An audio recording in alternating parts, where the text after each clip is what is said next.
Heart दिल का भी मसला है, शुगर भी मेरी जी कंट्रोल हो गई है। जी जी। हाँ जी, ਤੁਹਾਨੂੰ ਕਿੰਨੀ ਦੇਰ ਤੋਂ ਸੀ ਇਹ ਮਸਲਾ? ये शुगर 3 महीने तो हाई हुई, यकदम पहले कोई नहीं सी हैगी। ਅੱਛਾ हाँ ਅੱਛਾ। जी, ਤੇ ਤਕਲੀਫਾਂ ਵੀ ਹੁੰਦਾ ਸੀ ਫਿਰ ਸ਼ੂਗਰ ਹਾਈ हाँ ਹੋਇਆ? हाँ जी, ਕੀ ਹੁੰਦਾ ਸੀ?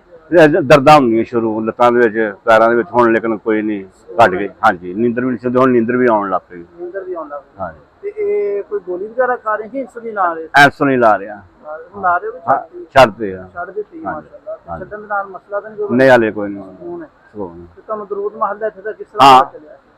ਉਹ ਇੱਥੇ ਬੀਬੀ ਆਉਂਦੀ, ਉਹਨੇ ਅੰਸਰ ਨਾਲ ਹੀ ਇੱਥੇ ਚੁੰਗੀ ਤੋਂ ਉਹਦੇ ਨਾਲ ਮੈਨੂੰ ਲੈ ਕੇ ਅੱਛਾ ਆਈ। ਅੱਛਾ। ਉਹਨਾਂ ਨੂੰ ਕੀ ਮਸਲਾ ਸੀ? ਉਹਨਾਂ ਨੇ ਮਸਲਾ ਸ਼ੂਗਰ ਦਾ ਹੈ। ਹਾਂਜੀ, ਠੀਕ और ਹੈ ਮਾਸ਼ਾਅੱਲਾ। ਉਹ ਮਾਸ਼ਾਅੱਲਾ ਉਹ ਵੀ ਠੀਕ ਬਿਹਤਰ ਹੈ। हाँ, ਤੁਸੀਂ ਵੀ ਸਕੂਨ ਚ ਆ ਗਏ? हाँ माशाल्लाह बहुत बेहतरीन। अल्लाह ਕਿੰਨੀ पाक ਦੇਰ ਤੋਂ ਇਲਾਜ ਕਰਾ ਰਹੇ ਸੀ ਆਪਣਾ ਸ਼ੂਗਰ ਦਾ?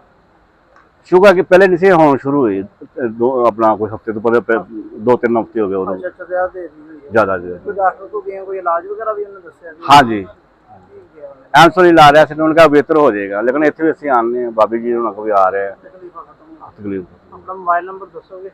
0324 48 83 091।